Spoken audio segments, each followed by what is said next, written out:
మీ మోకాల నొప్పులకు ఎటువంటి సర్జరీ లేకుండా ఎపియాన్ పెయిన్ క్లినిక్ అందిస్తున్న అత్యాధునిక చికిత్స. సార్ హార్ట్ అటాక్‌లోనే పెయిన్ ఇప్పుడు దాకా దానికి ఎలాంటి హార్ట్ అటాక్ రావడం గాని, పెయిన్ గాని అదేం లేదు. సడెన్‌గా పెయిన్ వచ్చింది. ఇప్పుడు మామూలుగా వీడియోలన్నీ చూసి ఇప్పుడు నాకొస్తున్న పెయిన్ హార్ట్ అటాక్ పెయినే అనుకోని తనంతట తాను కన్క్లూడ్ చేసుకోవడం ఒకటి. మేబీ అది హార్ట్ అటాక్ పెయిన్ కాకపోయి ఉండొచ్చు. గ్యాస్ట్రిక్ ట్రబుల్ వచ్చిన వల్ల పెయిన్ అయ్యి ఉండొచ్చు. ఈ పెయిన్‌లో డిఫరెన్సెస్ ఏది హార్ట్ అటాక్ పెయిన్ అనేది ఎలా వాళ్ళు తెలుసుకోవడం? చాలా చాలా ముఖ్యమైన ప్రశ్న ఇది. అందరికీ తెలియాలి. మల్టిపుల్ టైమ్స్ చెప్తుంటాం. కానీ జనాలు రికగ్నైజ్ చేయడం కొంచెం ప్రాబ్లం ఉంటుంది. ఫస్ట్ థింగ్ హార్ట్‌కి సంబంధించిన పెయిన్ చెస్ట్ మొత్తం వస్తుంది. ఇట్లా పాయింటెడ్‌గా రాదు. గుచ్చినట్టుగా రాదు. గుచ్చినట్టు రాదు. ఈ మొత్తం వస్తుంది. అది బరువుగా గానీ, మంటగా గానీ, పట్టుకున్నట్టు గానీ వస్తుంది. బరువుగా గానీ, మంటగా గానీ. మంట ఎందుకు ఇంపార్టెంట్ అంటే గ్యాస్ అనుకుంటారు. మంటగా రావచ్చు. లేదా పట్టుకున్నట్టు. గట్టిగా పట్టుకుని పిండినట్టుగా రావచ్చు. ఈ మూడు కూడా మీకు ఎక్కడ ఒక చోట అని చెప్పే విధంగా రాదు. చాలా మంది ఇట్లా చెప్తుంటారు, ఇక్కడ వస్తుంది డాక్టర్ గారు అంటే ఎడం చేతి వైపు, ఇక్కడ వస్తుంది డాక్టర్ గారు ఎడం చేతి వైపు అని భయపడతారు. హార్ట్కి సంబంధించిన పెయిన్ ప్రిడామినెంట్ గా మధ్యలో వస్తుంది. గుండె ఎడం వైపే ఉంటుంది, కానీ హార్ట్కి సంబంధించిన పెయిన్ ఛాతీకి మధ్య భాగంలో వస్తుంది. ఎడమవైపు రావచ్చు, కుడివైపు రావచ్చు, బట్ ప్రధానంగా మధ్యలో వస్తుంది. అది కూడా ఒక్క చోట చూపించలేని విధంగా ఉంటుంది. తర్వాత ఎడం చేతికి పాకటం కానీ, బ్యాక్కి వెళ్ళడం కానీ జరగచ్చు. కుడి చేతికి కూడా రావచ్చు. రెండు చేతులకు వస్తున్నాయంటే అది గుండెదయ్యే అవకాశం ఎక్కువ ఉంటుంది. జస్ట్ కేవలం ఎడం చేతి వైపు రాకుండా ఛాతి మధ్య భాగంలో వచ్చి రెండు చేతులు లాగుతున్నాయంటే అది గుండెదయ్యే అవకాశం ఎక్కువ ఉంటుంది. సో ఇంకొకటి ఏంటంటే, మీరు చాలా మంది జస్ట్ కేవలం ఎడం చేయి లాగితేనే కొంచెం టెన్షన్ పడుతూ ఉంటారు. ఎడం చేయిలో మాత్రమే కూడా గుండెకి సంబంధించిన ప్రాబ్లమ్స్ లో రావచ్చు, కానీ యూజువల్ గా ఛాతీ నొప్పి వచ్చిన తర్వాతనే ఎడం చేతికి లాగుతుంటుంది గుండె ప్రాబ్లం వచ్చిన. కానీ అన్నిటికన్నా ముఖ్యమైన సంకేతం ఒకటి ఉంది అని అంటే, ఇప్పుడు మీరు నొప్పి వస్తోంది, మీరు 2 అడుగులు వేసారు, నడిచారు, ఇంకా ఎక్కువ అయిపోతుంది. అది గుండెకి సంబంధించిన నొప్పి. ఎప్పుడైనా మీరు నడిస్తే ఈ నొప్పి ఎక్కువ అవుతుంది అని అంటే అది ఇమీడియట్ గా గుండెకి సంబంధించిందనే భావించాలి. అది ఎడమ వచ్చిందా, కుడి వచ్చిందా, లేకపోతే పాయింటెడ్గా వచ్చిందా లేదా అని కాకుండా నడుస్తుంటే ఎక్కువ అవుతుంటే మాత్రం అది గుండెకి సంబంధించినవి. ఊరికే ఇటు కదిలితే ఎక్కువ అవుతుంటే గుండెది కాదు. గాలి పీల్చుకుంటే ఎక్కువ అవుతుంటే గుండెది కాదు. నడిస్తే ఎక్కువ అవుతుందంటే గుండెది. పాయింటెడ్గా ఉంది అంటే గుండెది కాదు. డిఫ్యూజ్గా ఉందంటే గుండెది. మరీ తక్కువ టైం ఉందనుకోండి, ఒక ఫ్యూ సెకండ్స్ ఉంది, 2 సెకండ్లు గుచ్చినట్టు వస్తుంది, అది గుండెది కాదు. సో యూజువల్గా కొంత టైం ఉంటుంది గుండెకి సంబంధించి. ఇక కొన్నిసార్లు కొంతమందికి చెమటలు పడతాయి, కొన్నిసార్లు కొంతమందికి కళ్ళు తిరుగుతాయి, కొన్నిసార్లు కొంతమందికి ఆయాసం వస్తుంది. కానీ ఇవన్నీ ప్రధానమైన లక్షణాలు కాదు. ప్రధానమైన లక్షణం మీకు ఛాతీకి మధ్య భాగంలో మొదలయ్యి ఈ ఛాతీ మొత్తం ఎక్కడా ఒక చోట అని చెప్పకుండా మంట కానీ, బరువుగా కానీ, పట్టుకున్నట్టుగా కానీ ఉండి నడిస్తే ఎక్కువయ్యి ఆగిపోతే తగ్గిపోతున్నది గుండెకి సంబంధించిన నొప్పి. ఇది కాకుండా ఇంకొక ఇంపార్టెంట్ థింగ్ ఏంటంటే, హార్ట్కి సంబంధించిన నొప్పి డయాగ్నోస్ చేయడంలో ఒక ఇంపార్టెంట్ థింగ్ హార్ట్కి సంబంధించిన రిస్క్ ఫ్యాక్టర్స్ తెలుసుకోవడం. అంటే బీపీ, షుగరు, కొలెస్ట్రాల్, ఫ్యామిలీలో హార్ట్ ప్రాబ్లం ఉండటం, స్మోకింగ్ ఉండటం, ఊబకాయం ఉండటం, నిద్రలేమి, తర్వాత ఆహారపు అలవాట్లు సరిగ్గా లేకపోవటం, ఎక్సర్సైజ్ సరిగ్గా లేకపోవడం, ఇవన్నీ గుండెకి సంబంధించిన రిస్క్ ఫ్యాక్టర్గా భావించాలి. వీటిలో ప్రధానమైన రిస్క్ ఫ్యాక్టర్స్ షుగరు, స్మోకింగ్. ఇవి 2 ప్రధానమైన risk factors. So risk factors ఎక్కువగా ఉన్న మనిషికి మీకు ఏమాత్రం పెయిన్ వచ్చినా సరే మనం అది గుండెది అయి ఉండొచ్చు అనేది మనం ఆలోచించాలి. అదేవిధంగా రిస్క్ ఫ్యాక్టర్స్ లేవు, అన్నీ బాగానే ఉన్నాయి, ఏజ్ కూడా ఎక్కువ లేదు అన్న మనిషికి మన నొప్పి వచ్చినప్పుడు హార్ట్ విషయంలో ప్రమాదకరం అయ్యే అవకాశం తక్కువ ఉంటుంది. సో మీరు గమనించాల్సింది ఏంటంటే, రిస్క్ ఫ్యాక్టర్స్ ఉన్నప్పుడు కొద్దిగా నేను చెప్పినట్టుగా పద్ధతిగా రాలేదు నొప్పి, అయినా కూడా మనం జాగ్రత్తగా ఉండాలి. ఇప్పుడు ఫర్ ఎగ్జాంపుల్ ఒక 20 ఏళ్ల అమ్మాయి ఉంది, లెఫ్ట్ సైడ్ చెస్ట్ కింద పెయిన్ వస్తూ ఉంది, వాళ్ళ గురించి మనం ఎడం చేతి వైపు వచ్చినా మనం ఏం భయపడక్కర్లేదు. అదే ఒక 60 ఏళ్ల వ్యక్తి బీపీ, షుగరు, కొలెస్ట్రాల్ ఉండి స్మోకింగ్ చేస్తాడు, ఆయనకి ఏ రకమైన నొప్పి వచ్చినా కూడా మనం ఈసీజీ తీసుకుని ఎమ్మటే చూసుకోవాలి.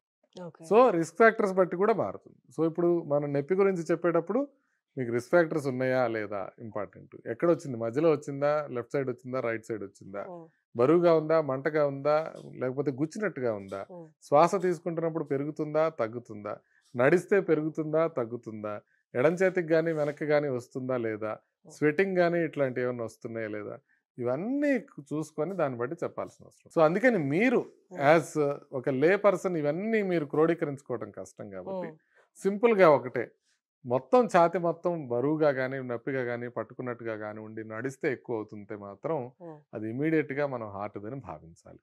ఓకే సార్, ఈ మధ్య కాలంలో ఒక తెలియకుండా ఒక అపోహ క్రియేట్ అయింది. ఇది అపోహ కాదు, మీరే చెప్పాలి.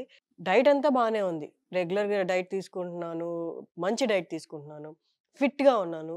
Too much of working out hours ఎక్కువ ఉండడం వల్ల కూడా హార్ట్ అటాక్ వస్తుంది. అంటే నేను ఎక్కువ వర్కౌట్స్ చేసినా హార్ట్ అటాక్ వచ్చేస్తుందేమో అని చెప్పి జిమ్ అవర్స్ తగ్గించడం. అంటే ఇది నిజంగా జరుగుతుందా? ఎక్కువ వర్కౌట్ చేస్తే హార్ట్ ప్రాబ్లమ్స్ వస్తాయా? అంటే ఎక్కువ అనే మాటని డిఫైన్ చేస్తే మనం అప్పుడు దీన్ని డిఫైన్ చేయగలుగుతాం. ఓకే, ఖచ్చితంగా మరీ ఎక్కువ చేయడం అనేది గుండెకి మంచిది కాదు. కాకపోతే ఎంతకన్నా ఎక్కువ చేస్తే మంచిది కాదు అనేది మనం ఒకటి గమనించాలి. వారానికి 10 గంటల కన్నా ఎక్కువ మీరు ఎక్సర్సైజెస్ చేస్తున్నట్లయితే అది అంత మంచిది కాదు. యాక్చువల్లీ ఏమవుతుంది సార్ గుండెలో ఏమవుతుంది? ఎందుకని హార్ట్ కి మంచిది కాదు? అంటే ఎక్కువగా యాక్టివ్ ఉండడం అనేది హార్ట్ కి మంచిదే అంటారు. మంచిదే కదా. ఒక లెవెల్ దాటి మనం చేసినప్పుడు ఏమవుతుందంటే హార్ట్ మజిల్ హైపర్ట్రోఫీ అవుతుంది. మీరు ఎక్కువగా కొట్టిస్తున్నారు హార్ట్ ని, మీరు బాగా ఎక్సర్సైజ్ చేస్తే బైసెప్స్ ఎట్లా పెరుగుతుందో హార్ట్ కండరం కూడా అట్లా గట్టిగా పెద్దదైపోతుంది. దీన్ని ఎల్వి హైపర్ట్రోఫీ అంటారు. అట్లా ఉన్న వాళ్ళకి కొన్నిసార్లు ప్రాబ్లమ్స్ వచ్చే అవకాశం ఉంటుంది. అందుకని అపరిమితంగా చేయకూడదు ఎక్సర్సైజ్, పరిమితంగానే చేయాలి. అట్లని మీరు ప్రాబ్లం ఎక్కడ వస్తుందంటే ఈ మాట చెప్తే రోజుకి గంట కూడా చేయకుండా అరగంట చేసే వాళ్ళు కూడా అమ్మ మనం చాలా ఎక్కువ చేస్తున్నామేమో అని చెప్పి వాళ్ళు 5 నిమిషాలు 10 నిమిషాలకి ఆపేస్తున్నారు. కాబట్టి రోజుకి గంట చేస్తే మీరు వారానికి 7 గంటలు చేస్తున్నారండి. గంట చేస్తే రోజుకి 10 గంటల లోపల చేస్తే ఏం పర్వాలేదు, వారానికి 10 గంటల లోపల చేస్తే ఏం పర్లేదని నేను చెప్తున్నా. వారానికి 10 గంటలు దాటి చేస్తుంటే మీరు తగ్గించుకోండి. అంటే వారానికి 10 గంటలు దాటి అంటే రోజు గంటన్నర పైన చేస్తున్నారు, అది కూడా విగరస్గా చేస్తున్నారు. అంటే ఇంకొకటి కూడా గమనించాల్సింది ఏంటంటే, నేను జిమ్కి రెగ్యులర్గా వెళ్తా కాబట్టి ఒక విషయం గమనించేది ఏంటంటే, గంట సేపు జిమ్లో ఉంటే గంట సేపు ఎక్సర్సైజ్ చేసినట్టు కాదు. జిమ్ దగ్గర వాటర్ క్యాన్ ఉంటే ఆ వాటర్ క్యాన్ దగ్గర స్పెండ్ చేసే టైం అంతా ఎక్సర్సైజ్ చేసినట్టు కాదు. మనం మొత్తం ప్రపంచ వ్యవహారాలన్నీ డిస్కస్ చేసేదంతా జిమ్ చేసినట్టు కాదు. సో ఖచ్చితంగా జిమ్ చేసే టైము, ఖచ్చితంగా ఎక్సర్సైజ్ చేసే టైము వారానికి 10 గంటలు పెంచకుండా ఉంటే మనకి ఏం ప్రాబ్లం లేదు. అది కూడా హెవీ ఎక్సర్సైజ్ కింద రాదు. అది దాటుతుందంటే మాత్రం కొంచెం. ప్లస్ ఇదేంటి, వయసు బట్టి మారుతుంది, ఫిట్నెస్ బట్టి మారుతుంది. ఇప్పుడు ఫర్ ఎగ్జాంపుల్ హుసేన్ బోల్ట్ లాంటి వాళ్ళు ఉన్నారు, వాళ్ళకి 10 గంటలు అనేది నథింగ్, వాళ్ళకి రోజులో 10 గంటలు కూడా ఎక్సర్సైజ్ చేయగలుగుతారు. అంటే అది నెమ్మదిగా over training, over years of exercise వచ్చిన ఫిట్నెస్. అది దాన్ని నార్మల్గా కంపేర్ చేసుకోకూడదు. ప్రధానంగా ఏమవుతుందంటే అసలు ఎప్పుడు మనం ఎక్సర్సైజ్ చేయకుండా కేవలం గణేష్ చతుర్థి మాత్రమే తాగి డ్యాన్స్ వేస్తామంటే చాలా ప్రమాదం. ఇప్పుడు మీరు గణేష్ చతుర్థి రోజు అసలు అంతా వేరే మూడ్లో ఉంటారు, అప్పుడు దాకా ఏమి ఎక్సర్సైజ్ చేయరు, విపరీతంగా డ్యాన్స్ చేస్తుంటారు. అది అంటే తాగడం అనేది పక్క పెట్టేసింది, దట్ ఇస్ ఇమ్మెటీరియల్. అది అది కాదు. ఈవెన్ తాగినా తాగకపోయినా కూడా విపరీతంగా ఒక్కసారి అలవాటు లేకుండా చేయటం అనేది అంత మంచి ఇది కాదు. అంటే బాడీని ఆ రోజు మాత్రమే అంత స్ట్రెస్ ఇచ్చేసి డాన్స్ చేసి దాని మీద ఆల్కహాల్ తాగడం, అంటే ఆల్కహాల్ దానికి యాడ్ ఆన్ అవ్వదా సార్? ఖచ్చితంగా యాడ్ ఆన్ అవుతుంది. కాకపోతే అది మనం ఒక పూజా కార్యక్రమంగా భావిస్తాం కాబట్టి అందుకని దాన్ని అది మనం తీసుకొని చేసినా తీసుకోకుండా చేసినా అలవాటు లేకుండా ఒక్కసారిగా ఎక్కువ ఎక్సర్సైజ్ చేయటం అనేది ప్రమాదం అని చెప్పడం నా ఉద్దేశం. సో ఇప్పుడు అసలు ఎప్పుడూ లేదు, ఫస్ట్ టైం మీరు జిమ్కి వెళ్ళారు, ఒక చెస్ట్ ప్రెస్ ఒక 100 kgs ఎత్తేద్దామని ప్రయత్నం చేశారనుకో, ప్రమాదం అయ్యే అవకాశం ఉంటుంది. కొంతమంది ఉన్నారు, మీరు సంవత్సరం అంతా అసలు ఒక 10 నిమిషాలు రోజు కన్నా ఎక్కువ వాకింగ్ చేయడం ఉండదు, ఒక 4-5 వేల స్టెప్స్ కన్నా ఏ రోజు ఎక్కువ ఉండవు. ఒక్కసారిగా ఎయిర్టెల్ మ్యారథాన్ అని చెప్పగానే మన హైదరాబాద్ రోడ్ల మీద విపరీతంగా మ్యారథాన్ పరిగెడుతుంటారు. సో ఒక్కసారి వాళ్ళు 10K కూడా కాదు, డైరెక్ట్గా హాఫ్ మ్యారథాన్ చేద్దామని స్టార్ట్ చేస్తారు. ఇలాంటి వాళ్ళు ప్రాబ్లం, ఇలాంటి వాళ్ళకి ప్రాబ్లం అయ్యే అవకాశం ఎక్కువ ఉంటుంది. అదే మీకు డ్యాన్స్ ఫ్లోర్లో కానీ, అదే మీకు జిమ్స్లో కానీ, అదే మీకు బ్యాడ్మింటన్ కోర్ట్లో కానీ కనిపిస్తుంటుంది. అంటే వాళ్ళకి ఒక్కసారిగా మీకు హార్మోన్ ప్రభావం అనమాట. ఇంకా అన్ని పక్కన వాడితో ప్రమాదం, వాడు చేయగలుగుతున్నాడు మనం చేయలేమేంటి, అట్లా అలవాటు లేకుండా చేయటం. సో దీంతో ప్రాబ్లమ్స్ అయ్యే అవకాశం ఎక్కువ ఉంటుంది. ఎప్పుడు కూడా ఎక్సర్సైజ్ అనేది గ్రేడెడ్గా చేసుకుంటూ వెళ్ళాలి. ఒక్కసారిగా అధికంగా ఎక్సర్సైజ్ చేయటం అనేది ఎవరికి మంచిది కాదు. సార్ ఇప్పుడు మన అందరికీ తెలిసిన చాలాసార్లు మాట్లాడేశారు, ఆల్కహాల్, స్మోకింగ్ ఇవన్నీ హార్ట్ అటాక్కి ప్రాబ్లం లీడ్ చేస్తాయి అని అన్నారు. నిద్రలేమి అనేది హార్ట్ అటాక్కి దారితీస్తుందా? ఖచ్చితంగా అమ్మా. అంటే దానికి చెప్పే ముందు మనం చాలా మంది మాట్లాడారన్న దాన్ని కొంచెం క్వాలిఫికేషన్ ఇద్దాం. ఉమ్, స్మోకింగ్ ఆల్కహాల్ సేమ్ కాదు, రెండు మంచిది కాదు హార్ట్కి, ఉమ్. బట్ సేమ్ కాదు. స్మోకింగ్ అనేది much much more dangerous thing than alcohol. దాని ఆల్కహాల్. స్మోకింగ్ చేసే వాళ్ళకి ఎస్పెషల్లీ షుగర్ ఉండి స్మోకింగ్ చేసినట్లయితే కనుక హార్ట్ అటాక్ వచ్చే అవకాశం చాలా చాలా చాలా ఎక్కువ ఉంటుంది. ఇంకొకటి ఏంటంటే స్మోకింగ్ చేసే వాళ్ళకి ప్రీవియస్గా అన్ని పరీక్షలు చేయించుకున్నా కూడా అన్ని పరీక్షలు నార్మల్ ఉంది, ఈవెన్ యాంజియోగ్రామ్ చేయించుకున్న యాంజియోగ్రామ్ కూడా నార్మల్ ఉందన్నా కూడా సడన్గా రక్తనాళంలో రక్తం గడ్డలు కట్టే అవకాశం ఉంటుంది. అంటే అన్ని బాగున్నాయి, నిన్ననే టెస్ట్ చేయించుకున్నారు, మాస్టర్ హెల్త్ చెకప్ చేయించుకున్నారు, ఇవాళ హార్ట్ అటాక్ వచ్చే అవకాశం ఉంటుంది. స్మోకర్స్తో రిస్క్ అది. ఆల్కహాల్తో ఇట్లాంటి సడన్గా హార్ట్ అటాక్ వచ్చే రిస్క్ కాకుండా బీపీ పెరగడము, రిథమ్ డిస్టర్బెన్సెస్, మనం ఇందాక అనుకున్న రిథమ్ డిస్టర్బెన్సెస్ ఎక్కువ కావడము, గుండె కండరం వీక్ అవడము, ఇలాంటి సమస్యలు ఆల్కహాల్తో ఎక్కువ ఉంటాయి. What actually happening sir? Alcohol తీసుకున్నప్పుడు ఏం జరుగుతుంది గుండెకి, ఎంత స్ట్రెస్ అవుతుంది? అలాగే స్మోకింగ్ చేసినప్పుడు ఆల్కహాల్ స్మోకింగ్ అనేది ఎలా ఎఫెక్ట్ చేస్తుంది? ఓకే, ఆల్కహాల్ ఎలా ఎఫెక్ట్ చేస్తుంది అని అంటే ఆల్కహాల్ బీపీ పెంచడంతో పాటుగా ఆ గుండె రిథమ్ డిస్టర్బెన్సెస్ని ఎక్కువ అయ్యేటట్టు చేస్తుంది. ఓకే. గుండె ఫాస్ట్గా కొట్టుకోవడం, కొన్నిసార్లు ఇర్రెగ్యులర్గా కొట్టుకోవడం జరుగుతుంది. ఇది మాత్రమే కాకుండా గుండె మజిల్ ఏదైతే ఉందో ఆ మజిల్ వీక్ అయిపోయే అవకాశం ఉంటుంది. ఇట్లా బలంగా కొట్టుకోవాల్సింది ఇలా నెమ్మదిగా కొట్టుకుంటుంది ఆల్కహాల్తో. సో అలా జరిగేది ఒక్కసారిగా జరగదు, స్లోగా జరుగుతూ ఉంటుంది. అది ఆల్కహాల్తో ప్రాబ్లం. స్మోకింగ్ వల్ల జరిగే ప్రాబ్లమ్స్ అనేక అనర్థాలు ఉంటాయి, కానీ ప్రధానమైన అనర్థం ఏంటంటే రక్తనాళాల్లో రక్తం గడ్డలు కట్టడం అనేది ప్రమాదం. సో అలా రక్తం కట్టేది గుండె రక్తనాళంలో కడితే ఇమ్మీడియట్గా హార్ట్ అటాక్ వస్తుంది. హార్ట్ అటాక్ వస్తే అది కార్డియాక్ అరెస్ట్కి దారి తీయచ్చు. స్మోకింగ్తో మిగతాయి కూడా ఉంటాయి, మనకి అతిరోమ పెరగడం, ఈ రక్తనాళాల లోపల కొలెస్ట్రాల్ డిపాజిట్లు పెరగడం, ఈ కొలెస్ట్రాల్ లెవెల్స్ అబ్నార్మల్గా రావటం, ఇట్లా అనేక ప్రాబ్లమ్స్ మనకి స్మోకింగ్తో ఉంటాయి. బట్ ప్రధానమైన ప్రాబ్లం మాత్రం గుండె రక్తనాళాల్లో రక్తం గడ్డలు కట్టడం అనేది బాగా మేజర్ ప్రాబ్లం. ఓకే. అండ్ నిద్రలేమి గురించి అడిగారు, ఇది చాలా ఇంపార్టెంట్. నిద్రలేమి వలన హార్ట్ ప్రాబ్లమ్స్ వస్తాయి అనేది క్లియర్గా అధ్యయనాల్లో ప్రూవ్ అయింది, దాంట్లో ఏం డౌట్ లేదు. సో మరి నిద్రలేమి అని అంటే ఏంటి, దాన్ని కూడా డిఫైన్ చేయాలి. దాన్ని డిఫైన్ చేయాలంటే కనీసం 6 నుంచి 8 గంటలు అన్ఇంటరప్టెడ్ ప్రశాంతంగా నిద్రపోవడం అనేది కావాలి. 6 నుంచి 8 గంటలు ఖచ్చితంగా నిద్రపోవాలి, అది కూడా అన్ఇంటరప్టెడ్గా. మాలాగా నిద్రపోకూడదు, ఫోన్ రాగానే పేషెంట్ దగ్గర నుంచి మాట్లాడి మళ్ళీ పడుకొని మళ్ళీ కొద్దిసేపటికి ఎమర్జెన్సీ వస్తే పోయి, మాలాగా కాదు. అందుకే కార్డియాలజిస్టులు గుండె జబ్బులు ఎక్కువ వస్తాయి, అది వేరే సంగతి.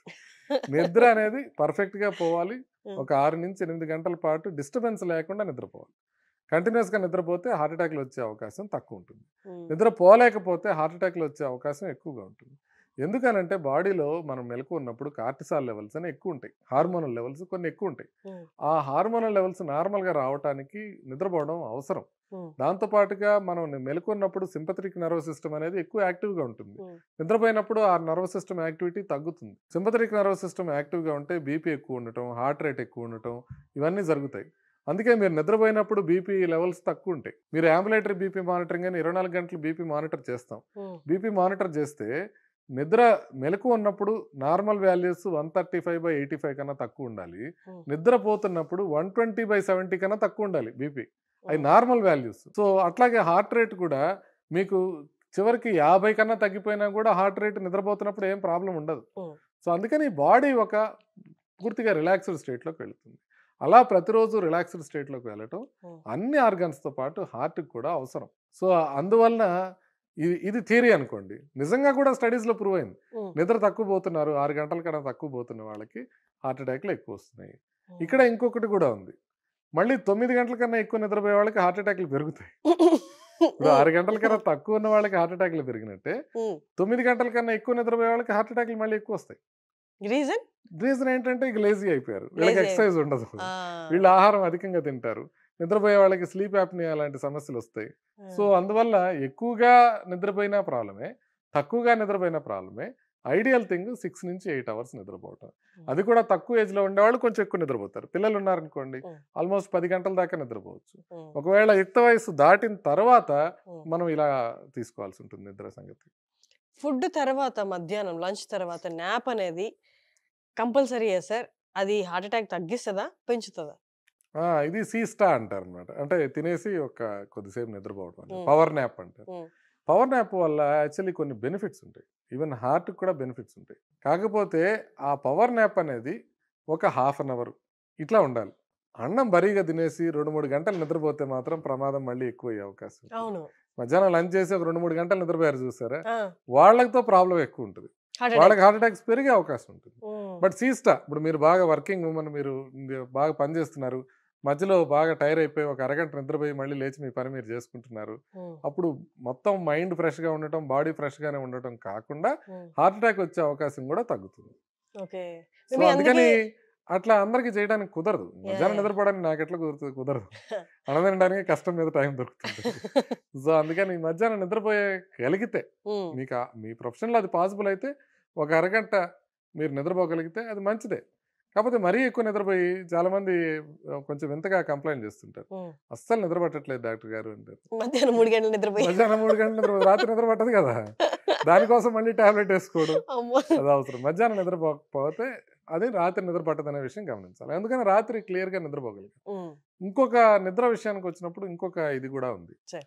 సర్కాడియన్ రిథమ్ అనేది చాలా ఇంపార్టెంట్. ఉమ్. అంటే సర్కాడియన్ రిథమ్ అంటే బాడీకి ఒక రిథమ్ ఉంటుంది. హ్యూమన్ బాడీకి రిథమ్ ఎట్లా ఉంటుందంటే సూర్యుడితో పాటు మనం మెలకువ ఉండటం, సూర్యాస్తమైన తర్వాత నిద్రపోవడం. ఉమ్, ఇది బాడీకి తరతరాల నుంచి, మిలియన్స్ ఆఫ్ ఇయర్స్ నుంచి మనకు అలవాటైన షెడ్యూల్ ఇది. ఉమ్, సో ఇప్పుడు ఏమైపోతుందంటే పిల్లలు ఏం చేస్తున్నారంటే మార్నింగ్ అంతా నిద్రపోతారు, నైట్ అంతా మెలకుంటారు, రివర్స్లో చేస్తుంటారు. పిల్లలే కాదు, కొంతమంది సాఫ్ట్వేర్ ఎంప్లాయీస్కి జాబ్ పరంగా కూడా ఇది అలవాటు అవసరం పడుతుంది. ఉమ్, ఇలా అవడం ప్రమాదం. దీనివల్ల బీపీ పెరిగే అవకాశం కానీ, దీనివల్ల షుగర్ పెరిగే అవకాశం కానీ, దీనివల్ల హార్ట్ ప్రాబ్లమ్స్ పెరిగే అవకాశం కానీ ఉంటుంది. న్యూ నార్మల్ అయిపోయింది సార్. జెన్జీ పిల్లలందరూ 2 దాకా నిద్ర పట్టదు, దానివల్ల నిద్రపోవడం. మనకి ఇదే మనం చూస్తుంది, ఉమ్, హార్ట్ అటాక్స్ పెరగడం మనం ఒక పక్క చూస్తున్నాం, ఆశ్చర్యపోతున్నాం. ఉమ్, ఇలా పోకూడదని తెలుసు. మీరు ఒక్క ప్రశ్న అడిగితే మీరు హార్ట్ అటాక్లు ఎక్కువ అవడానికి కారణం ఏంటి ఇవాళ అని ఉమ్, ఒక ప్రశ్న ఒకటే లైన్లో సమాధానం చెప్పండి అంటే, ప్రజలు తమకు తెలిసిన మంచి జీవన ప్రమాణాలని పాటించకపోవడమే మంచి మేజర్ కారణం. ఉమ్, తెలుసు అందరికీ కూల్ డ్రింకులు తాగకూడదని, ఉమ్, తెలుసు అందరికీ ఉమ్మడిగా బిర్యానీలు తినకూడదని, అందరికీ తెలుసు నిద్ర సరిగ్గా పోవాలని, రోజు ఎక్సర్సైజ్ చేయాలని, ఉమ్, అందరికీ తెలుసు రెగ్యులర్గా చెకప్ చేయించుకోవాలి, ఏదైనా ప్రాబ్లం ఉంటే టాబ్లెట్లు వాడాలని, ఉమ్, అందరికీ తెలుసు బరువు ఎక్కువ పెట్టుకోకూడదని, అందరికీ తెలుసు రోజు ఎక్సర్సైజ్ చేయాలని, ఏమి చేయరు. అది సమస్య. అంటే తెలిసిన విషయాల్ని పాటించకుండా మళ్ళీ యూట్యూబ్ ఛానల్లో ఈ పని చేయండి మీ గుండె ఉక్కులా మారుతుంది అంటే ఒక 4 లక్షల మంది చూస్తారు, ఏదో ఉందేమో, yeah, ఏదో మనకు చూడాల్సింది ఉందేమో అని. ఉమ్, కానీ మీకు తెలుసు ఏం కావాలో, మీకు తెలిసినవి చేయండి అంటే చేయడానికి ఎవరికి ఇష్టం ఉండదు. ఉమ్, మీరు డిన్నర్కి వెళ్ళారండి, పెళ్ళిలో డిన్నర్కి వెళ్ళారు, ఎక్కడ ఎక్కువ బిజీగా ఉంటుంది, డెజర్ట్ సెక్షన్ దగ్గర బిజీగా ఉంటుంది. ఉమ్, ఉమ్, మీరు అక్కడ పోయినప్పుడు అందరికీ తెలుసు డెజర్ట్స్లో ఉండేది హై క్యాలరీ ఫుడ్ అని, అందరూ అక్కడే తింటుంటారు. అవును. మీరు రోడ్డు మీద వెళ్తా ఉంటారు, సడన్ గా రోడ్డు మీద ఒక షాప్ దగ్గర ఎక్కువ మంది మనుషులు కనపడ్డారు అనుకోండి, ఉమ్, ఏమై ఉంటుంది ఆ షాపు? వైన్ షాప్ ఉంటుంది. 100% కరెక్టే. మీరు చూడొద్దు, తలపెట్టి చూడొద్దు, అక్కడ బాలాజీ వైన్స్ అని ఉంటుంది, మీరు తలపెట్టి చూడొద్దు. 6:30 తర్వాత బిజీగా ఉన్న షాపులు అదే కదా. అంతే. మీరు రోడ్డు మీద వెళ్తున్నారు, మీకు రోడ్డు మీద గుంపు కనపడింది అని అంటే ఉమ్, అక్కడ పక్కనే వైన్ షాప్ ఉందని అర్థం. తిప్పాల్సిన మీకు- అవసరం కూడా లేదు తల. మీకు బాగా బ్రైట్ ఈటరీస్ ఏమైనా కనపడ్డాయి అంటే ఉమ్. అక్కడ బిర్యానీలు బాగా అవుతున్నాయి అని అర్థం. మీరు రోడ్డు మీద వెళ్తుంటే పక్కన షాక్ హౌస్ బిర్యానీ ఎక్కడ దొరుకుతుంది మీరు చెప్పొచ్చు, తలకాయ తిప్పక్కర్లేదు, అక్కడ జనాభా అట్లా ఉంటుంది. సో అందుకని ప్రజలు ఎట్లా అంటే మీరు జిమ్ ఎక్కడ ఉందంటే మీరు ఎతకాలి, ఉమ్, మీరు పార్క్ ఎక్కడ ఉందంటే అది ఎతకాలి. బట్ ఇలా మనకి జీవన ప్రమాణాల్లో మనకి తెలిసిన విషయాల్ని మనం సరిగ్గా పాటించకపోవటం వల్ల హార్ట్ అటాక్లు. అంతే, ఇంకేం లేదు, అన్నీ తెలుసు మనకి. ఇప్పుడు చెప్పినవి అన్నీ ప్రజలందరికీ తెలుసు, ఉమ్, బట్ వాటిని పాటించడానికి వచ్చేటప్పుడు చిన్న చిన్న విషయాలే కదా. ఉమ్, ఒక్క కూల్ డ్రింక్ తాగితే ఏమైపోద్ది, ఒక్క స్వీట్ తింటే ఏమైపోద్ది, ఏమైపోద్ది. అది అది అది నార్మలైజ్ చేసేసారు సార్. నార్మలైజ్ ఒక స్వీట్ ఏం కాదు, తినొచ్చు. తినచ్చు, ఉమ్, అట్లా నార్మలైజ్ అయిపోయింది. అట్లా మనకి ఒక అపరిచితుడు లాగా ఒకళ్ళు వచ్చి ఒక స్వీట్ తీసుకున్నా కూడా ఒక కొరడా దెబ్బ కొడతానంటే అందరూ వింటారు. అలా అలా ఒక మన జీవన ప్రమాణాలని మనం మెయింటైన్ చేయాలి, Yeah. చేయగలిగినప్పుడే అది వస్తుంది. సరే, ఇంకొకటి చాలా మంది అన్నారు, కొన్ని కేసెస్ కూడా మీరు నేను చూసాను, మీరు చెప్పాలి. హార్ట్ అటాక్స్ అనేవి ఎర్లీ అవర్స్ లో వస్తాయని. Is it true? Me calls కూడా ఆ టైంలోనే వస్తాయా పేషెంట్స్? నిజం అండి, నిజం. Early morning Why? Heart attacks ఎక్కువ వస్తాయి. ఎందుకంటే మనం ఇందాక అనుకున్నాం కదా, నిద్రపోయేటప్పుడు ఈ కౌంటర్ రెగ్యులేటరీ హార్మోన్స్ అన్నీ తగ్గి ఉంటాయి. ఎప్పుడైతే మనం నిద్ర లేవగానే ఇమీడియట్గా లేచే టైంలో ఎప్పుడైతే ఉంటుందో ఈ హార్మోన్స్ మార్పు జరుగుతూ ఉంటుంది. ఆ టైంలో బీపీ పెరగడం కానివ్వండి, హార్ట్ రేట్ పెరగడం కానీ జరుగుతుంటుంది. అందుకని ఆ హార్మోనల్ ఇంబ్యాలెన్స్ వలన ఎర్లీ మార్నింగ్ హార్ట్ అటాక్స్ ఎక్కువ వస్తాయి. సో అది వరల్డ్ వైడ్ రికగ్నైజ్ చేసిన ఫినామినా. అంటే ఎర్లీ మార్నింగ్ అంటే బిట్వీన్ 4 నుంచి ఒక 6-7 లోపల ఈ టైంలో ఎక్కువ వస్తుంది. సో అందుకని మనకి నిద్రలో మనం ఆ టైంలో ఉన్నా కూడా ఇక బాడీ లేవడానికి రెడీ అవుతూ ఉంటుంది. అప్పుడు హార్మోన్ లెవెల్స్ ఆటోమేటిక్గా మారుతుంటాయి. అందుకని ఆ టైంలో ఎక్కువ వస్తాయి. అది కామన్గా జరిగే విషయం. కాకపోతే ఇంకొక ప్రాబ్లం ఏంటంటే, మేజర్ ప్రాబ్లం జరుగుతుంది ఏంటంటే, హార్ట్ అటాక్ వచ్చినప్పుడు ఇమీడియట్గా ట్రీట్మెంట్ తీసుకోవడం అనేది చాలా ముఖ్యం. సో ఎందుకంటే ఈ హార్ట్ అటాక్ వచ్చింది ఎందుకు? రక్తనాళం మూసుకుపోవడం వల్ల వచ్చింది. మనం ఇమీడియట్గా రక్తనాళాన్ని ఓపెన్ చేసి ఒక స్టెంట్ వేసేసాం అనుకోండి, ఇమీడియట్గా రక్త సరఫరా మనకి పునరుద్ధరించబడుతుంది. ఇప్పుడు ఇందాకే ఒక పేషెంట్, మీరు ఇందాక నేను పైకి వెళ్ళి వస్తున్నా కదా, అది యాంజియోప్లాస్టీ చేస్తున్నా. అట్లాగే ఒక హార్ట్ అటాక్ వచ్చిన వ్యక్తికి ఇమీడియట్గా మనం యాంజియోగ్రామ్ చేసి ఆ బ్లాక్ ఏదైతే ఉందో అక్కడ ఒక స్టెంట్ వేసి వచ్చాం. సో ఆ స్టెంట్ వేయటం వల్ల ఇప్పుడు ఆయనకి ప్రమాదం తగ్గిపోయింది. కానీ ఆయనకి ఎప్పటి నుంచి ఉంది? అర్లీ మార్నింగ్ నుంచి ఉంది నొప్పి. మధ్యాహ్నంకే ఆయన రాగలిగారు హాస్పిటల్. సో ప్రాబ్లం ఎక్కడ వస్తుందంటే, ఈ టైంలో గుండె డ్యామేజ్ అయిపోతుంది. అది మనం ప్రజల్లోకి బలంగా తీసుకెళ్లాల్సింది ఏంటంటే, హార్ట్ అటాక్ వచ్చిన టైంలో మొదటి 1 or 2 అవర్స్లో మనం చేసినట్లయితే గుండె పంపింగ్ డ్యామేజ్ కాకుండా ఉంటుంది. ఆ తర్వాత మనం ఎంత చేసినా, ఎంత గొప్ప ప్రక్రియ చేసినా, మాయో క్లినిక్లో చేసినా, బాస్టన్లో చేసినా, మీకు గుండె పంపింగ్ వీక్ అయిపోయే అవకాశం ఉంటుంది. అది మేజర్ ప్రాబ్లం. అందుకని హార్ట్ అటాక్ వచ్చినప్పుడు కొద్దిగా ఈనోల్ దాగో, లేకపోతే గ్యాస్ టాబ్లెట్లు వేసుకునో, అట్లా చేసి ఇట్లా చేసి మనకి డిలే అయిపోతుంది హాస్పిటల్కి వెళ్ళటం. ఈ ఎర్లీ మార్నింగ్ హార్ట్ అటాక్ వచ్చే వాళ్ళకి ఇంకా ఎక్కువ డిలే అవుతుంది. ఇప్పుడు లైట్ వచ్చింది 12 లోపల వచ్చింది అనుకోండి, వెళ్ళిపోతారు హాస్పిటల్కి. 12 తర్వాత 4 వచ్చింది అనుకోండి, ఇంట్లో వాళ్ళని లేపడానికి కూడా మొహమాట పడతారు. అవును, ఈవెన్ సిద్ధార్థ్ శుక్లా అని ఒక సెలబ్రిటీ, తను కూడా ఎర్లీ అవర్స్ లోనే చనిపోయాడు. ఇట్లా వస్తుంది. ఇప్పుడు మీరు ఆ టైంలో ఎవరినైనా లేపాలన్నా, హాస్పిటల్కి తీసుకెళ్లాలన్నా, చెప్పాలన్నా కూడా అప్పుడు మనకి కొంచెం మొహమాటం అనిపిస్తుంది. అది ప్రాబ్లం వస్తుంది. మనం ఇమీడియట్గా హాస్పిటల్కి వెళ్ళటానికి రెడీ అవ్వాలి. ఇమీడియట్గా వెళ్ళిపోవాలి హాస్పిటల్కి. హాస్పిటల్కి రీచ్ అయిపోతే, హాస్పిటల్కి రీచ్ అయిపోయిన తర్వాత హార్ట్ అటాక్ చనిపోవడం అనేది కొంత తక్కువ, వెళ్ళక ముందే చనిపోవడం అనేది ఎక్కువ. అందుకని హాస్పిటల్కి వెళ్ళడానికే మనం ఇంపార్టెంట్ ఇవ్వాలి. ఈవెన్ ఈ రాజ్ కుమార్ గారు, కన్నడ యాక్టర్, ఆయన కూడా, పునీత్ రాజ్ కుమార్ గారు పొద్దున పూట చనిపోయారు. మార్నింగ్ 7 o'clock అట్లాగే ఆయన హాస్పిటల్కి వెళ్ళారు. సో అది ఎర్లీ మార్నింగ్లో వచ్చే నొప్పి, అందుకు ఇంపార్టెంట్. మనం మెడికల్ అడ్వైస్ సీక్ చేయడంలో టైం పడుతుంది. టైం పట్టే కొద్దీ పోతుంది. మనం 6-7 గంటలకి మనకి నొప్పి స్టార్ట్ అయింది, డాక్టర్లు 10 గంటలకు వస్తారు, అప్పుడు వెళ్తే సరిపోతుంది, ఇప్పుడు ఎవరు ఉండరు, ఇట్లాంటి ఆలోచనలు అనమాట. అట్లా కాకుండా ఇమీడియట్గా ఏ టైంకి వస్తే ఆ టైంకి, అది అర్ధరాత్రి కావచ్చు, అపరాత్రి రావచ్చు, మేము వచ్చి చేయడానికి రెడీగా ఉంటాం. కానీ ఆ టైంలో ఇమీడియట్గా వెళ్ళిపోవాలన్నమాట. నొప్పి రాగానే వెళ్ళిపోవాలి. సార్, మనం సర్జరీకి వెళ్ళే ముందు ఒక చిన్న క్వశ్చన్ సార్. అందరూ అన్ని గురించి మాట్లాడుతున్నారు కానీ డైలీ కన్జ్యూమ్ చేసేది, ఇంకా తప్పక ఇంకేమీ దొరక్క అదే ఈజీలీ అవైలబుల్ కాబట్టి అలా కొనుక్కొని వచ్చి వాడేసేది refined oils. Refined oil main culprit sir ఇప్పుడు. అంటే స్వతహాగా వాళ్ళు డెవలప్ చేసుకున్న అలవాట్లు పక్కన పెట్టేస్తే తప్పక వాడాల్సిన పదార్థాల్లో ఒకటైన రిఫైన్డ్ ఆయిల్ మెయిన్ కల్ప్రిట్. అంటే ఆయిల్ అనేది ఒక ఇంపార్టెంట్ కల్ప్రిట్. ఆయిల్ అనేది సాచురేటెడ్ ఫ్యాట్స్ అనేవి ఒక ఇంపార్టెంట్ కల్ప్రిట్. అయితే మనం ఇప్పుడు ఇందాక అనుకున్నట్టుగా మనం ఒక సింగిల్ షార్ట్ ఆన్సర్ ఉండదు వీటికి. అంటే ఈ ఆయిల్ ఒక్కటి అసలు బ్యాన్ చేసేసాం అనుకోండి, అసలు రిఫైన్డ్ ఆయిల్ అనేది బ్యాన్ చేసేసాం, ఇండియాలో దొరకట్లేదు, కేవలం గానుగను మాత్రమే తీసుకున్నాం, హార్ట్ అటాక్లు అన్నీ పోతాయంటే పోవు. మీకు అట్లా బ్యాన్ చేయాల్సిన పదార్థాలు చాలా ఎక్కువ ఉంటాయి. రిఫైన్డ్ ఆయిల్ కన్నా ముందు బ్యాన్ చేయాల్సింది స్మోకింగ్. స్మోకింగ్ తో పోయిన ప్రాణాలు నేను చూడలే ఇంతవరకు. అన్ని ప్రాణాలు పోతాయి స్మోకింగ్ తో. రోజు చూస్తుంటాం స్మోకర్స్ అంట చనిపోవటం అనేది. కార్డియాలజిస్టులు అందరూ చూస్తుంటారు, అందరికీ తెలుసు. స్మోకే బ్యాన్ చేయట్లే, మనం రిఫైన్డ్ ఆయిల్ దాకా వచ్చాం.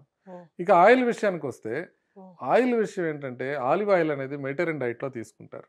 మెడిటరేనియన్ డైట్ లో తీసుకున్న ఆలివ్ ఆయిల్ వలన హార్ట్ కి ప్రాబ్లమ్స్ వచ్చే అవకాశం తక్కువగా ఉంటుంది. అయితే మన క్యూజిన్ లో ఆలివ్ ఆయిల్ వాడటం కొంచెం కష్టం అవుతుంది. ఎందుకంటే మన డీప్ ఫ్రైడ్ ఉంటాయి, ఎక్కువ ఫ్రైడ్ గా వాడతాం. ఆలివ్ ఆయిల్ టెంపరేచర్ ప్రకారం అది ఎక్కువగా టెంపరేచర్ కి బాయిల్ చేయలేం. అందుకని దాంట్లో పోమేస్ ఆయిల్ అని ఉంటుంది, ఆ ఆయిల్ వాడుకోవచ్చు ఆలివ్ ఆయిల్ బదులు. లేకపోతే కనోలా ఆయిల్ అని ఉంటుంది, కెనడియన్ గవర్నమెంట్ తయారు చేసిన ఆయిల్ అయినా వాడుకోవచ్చు, మంచిదే. ఈ రిఫైన్డ్ ఆయిల్ అంటే, రిఫైన్డ్ అనే మాట ఏమీ తప్పు కాదు. రిఫైన్డ్ అంటే శుద్ధి చేయటం, ప్యూర్ చేయటం, అంతవరకు ప్రాబ్లం లేదు.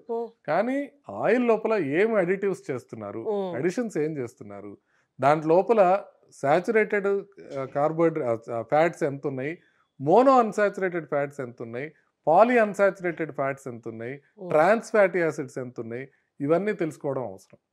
అయితే వీటన్నిటికీ కాకుండా మనం ఒక్కటి గుర్తుపెట్టుకోవాల్సింది ఏంటంటే ఉమ్, మనిషికి సగటున నెలకి 1/2 kg దాటకుండా ఆయిల్ వాడటం ముఖ్యం. నెలకి నెలకి. 1/2 కిలో కంటే ఎక్కువ మనిషికి అంటే ఇప్పుడు 4 ఉన్నారనుకోండి, ఉమ్, ఇంట్లో 2 kgలు దాటి ఆయిల్ వాడకూడదు.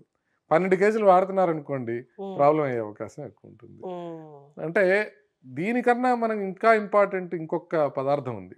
రిఫైన్డ్ ఆయిల్ ఎట్లా ఉందో పంచదార అనేది చాలా చాలా ప్రమాదకరం. ఉమ్, మనమేమో మన క్యూజన్లో ప్రతిరోజు అదే ఉండాలి. లంచ్ చేసిన తర్వాత ఒక స్వీట్ తినాలి, డిన్నర్ చేసిన తర్వాత ఒక స్వీట్ తినాలి. అది ప్రాబ్లమాటిక్. ఉమ్, కోలాస్ డ్రింక్స్లో ఎంత ఉంటుంది అంటే ఒక కూల్ డ్రింక్లో కనీసం ఒక 5-6 చెంచాల షుగర్ ఉంటుంది. అబ్బా ఒక్క కూల్ డ్రింక్లో ఒక 300 ml కూల్ డ్రింక్లో 5-6 స్పూన్స్ షుగర్ ఉంటుంది. సో అంత ఎక్కువ షుగర్ ఉండే డ్రింక్స్ని కన్జ్యూమ్ చేయటం, అంత ఎక్కువ షుగర్ పదార్థాలు తీసుకోవటం, దీనివల్ల హార్ట్ అటాక్స్ కూడా బాగా పెరుగుతున్నాయి. ఉమ్, సో అందుకని ఆహారం అనేది ఒక పార్శ్యం మాత్రమే. దాంట్లో ఒక పార్శ్యం ఏంటంటే ఈ ఆయిల్స్, ఉమ్, వాటితో పాటుగా షుగర్. వర్స్ట్ పాసిబుల్ ఫుడ్ ఏంటంటే high carbohydrate high fat diet అనేది వర్స్ట్ పాసిబుల్ ఫుడ్.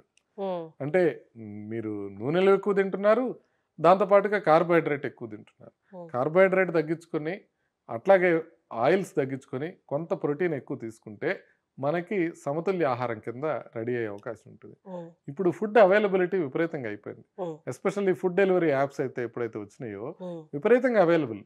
మీరు పొరపాటున మధ్యాహ్నం తినలేదనుకోండి, సాయంత్రం ఫుడ్ వస్తుంది. రాత్రి పొరపాటున డిన్నర్ చేయకుండా పడుకున్నారనుకోండి, మరుసటి రోజు ఓకే లంకణం పరమాదోషదం అనుకునే పరిస్థితి లేదు. మీకు 2ంటికి మెలకు వస్తే 2ంటికి స్విగ్గీ జొమాటోలు ఆర్డర్ చేసుకుంటే అప్పుడు బిర్యానీ వస్తుంది. వస్తుంది అవును. సో అందుకని easy food availability um, and high carbohydrate food availability, high calorie food availability, ఇవన్నీ అవైలబుల్ ఉండటం కూడా మనకి హార్ట్ ప్రాబ్లమ్స్కి దారితీస్తుంది. అందుకని కేవలం ఒక రిఫైన్డ్ ఆయిల్ మీద మాత్రమే ఫోకస్ చేయకుండా ఉమ్, ఓవరాల్గా మనం న్యూట్రిషన్ని ఇంప్రూవ్ చేసుకోవాల్సిన అవసరం ఉంది. ఆయిల్ ఎడిదిరిగి బ్యాడ్. ఉమ్, ఆయిల్ ఎడిదిరిగి ఉన్న వాటిలో బెస్ట్ ఆయిల్ అంటే ఆలివ్ ఆయిల్, లేకపోతే కనోలా ఆయిల్, ఉమ్, లేకపోతే మీరు ఏ ఆయిల్ అయినా వాడుకోవచ్చు కొంత పరిమితమైన మోతాదులో వాడుకుంటే. ఉమ్, సో అలా తీసుకోవాల్సిన అవసరం ఉంది. ఇంకా కొంత ఫైట్స్ జరుగుతున్నాయి. అంటే వీటన్నిటికీ కారణం రిఫైన్డ్ ఆయిలే, ఇవన్నీ పామ్ ఆయిలే కారణం, ఇట్లా అన్నీ జరుగుతూ ఉన్నాయి. ఉమ్, ఇవన్నీ ఇంకా సైంటిఫిక్ స్టడీస్లో తేలాల్సి ఉంది. ఇంకా పరిశోధనలు జరుగుతున్నాయి వీటిపైన. ఉమ్. కొంతమంది నెయ్యి మంచిదంటారు, కొంతమంది కొబ్బరి నూనె మంచిదంటారు, కొంతమంది నువ్వుల నూనె మంచిదంటారు, కొంతమంది గానుగ నూనె మాత్రమే వాడాలంటారు. నేనంటాను మీరు పరిమితంగా వాడుకోండి, ఏమి పర్వాలేదు. గానుగ నూనె ఎక్కువ వాడితే డేంజరే కదా సార్. డేంజరే కదా, గానుగ నూనె అన్న పరమౌషధమా? గానుగ నూనె ఎక్కువ వాడితే కూడా ప్రాబ్లమే. ఇప్పుడు సడన్ గా గానుగ నూనె మంచిది ఎందుకు అయిపోయింది? రిఫైండ్ ఆయిల్ మంచిది కాదంటున్నారు కాబట్టి గానుగ నూనె. గానుగ నూనెతో నా ప్రాబ్లం ఏం లేదు, గానుగ నూనె వేసుకోండి. మా ఇంట్లో కూడా గానుగ నూనె పెడుతున్నారు. సో గానుగ నూనెతో ప్రాబ్లం లే. గానుగ నూనెలో 2 ప్రాబ్లమ్స్. ఒకటి గానుగ నూనె మంచిదేమో అనుకొని ఎక్కువ తాగేయడం, తినడం పోని. రెండోది గానుగ నూనెలో వాడు క్లీన్ గా చేస్తున్నారా లేదా అని చూడండి. ఇప్పుడు మీరు కోల్డ్ ప్రెస్డ్ ఆయిల్ అక్కడ ఎంత నీట్ గా మెయింటైన్ చేస్తున్నారు? మీరు ఒక ఫ్యాక్టరీలో మెయింటైన్ చేసే నీట్నెస్ అక్కడ ఉండదు కదా. సో అందుకని ఆ నీట్నెస్ మెయింటైన్ చేసుకోవడం ఇంపార్టెంట్. లేకపోతే దాంతో కూడా ప్రాబ్లమ్స్ వచ్చే అవకాశం ఉంటుంది. సో ఈ రెండింటిని బ్యాలెన్స్ చేసుకొని ఎంత పరిమితంగా మనం ఆయిల్ తీసుకోగలిగితే అంత మంచిది.